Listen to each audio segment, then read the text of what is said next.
Hello everyone, good morning. আজকে কিন্তু 30 days চ্যালেঞ্জের কিন্তু ফার্স্ট ডে। তো সকাল সকাল উঠে রেডি হয়ে নিলাম অ্যান্ড আমার কিন্তু ডিটক্স ফিট টি নিলাম।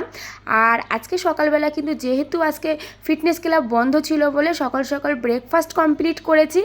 আর তারপরে কিন্তু আমি আজকে বাজার যাব বলে রেডি হচ্ছি।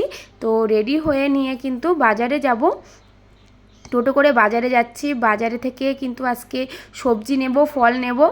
আজকে কিন্তু সবজি নিতে গিয়ে কিন্তু আজকে আমার ছেলে চয়েস করছে কোন সবজিটা নেবে। তো ছেলে আজকে বললো লাউ নিতে, তো আজকে লাউ নেব। আর ফল নিতে হবে, তো ফলের দোকানেও চলে এসেছি। তো কিছু ফল নেব, সেটাও কিন্তু ছেলে চয়েস করছে। তো ফল নিয়ে বাড়িতে আসার পরে কিন্তু ফল কেটে ছেলে আর আমি খেয়ে নিলাম। আর বাড়িতে কিছু কাজ আছে, সেটাকে ঘর গুছানো আছে, সেগুলোকে কমপ্লিট করলাম। অ্যান্ড তারপরে কিন্তু আমি রান্না করতে চলে আসলাম। সবার চেয়ে ভালো কথা কি বলো তো, আমার কিন্তু আমার জন্য, নিজের জন্য এক্সট্রা কিছু করতে হয় না। বাড়িতে সবাই যেটা খায় আমিও কিন্তু সেটাই খেতে পারি।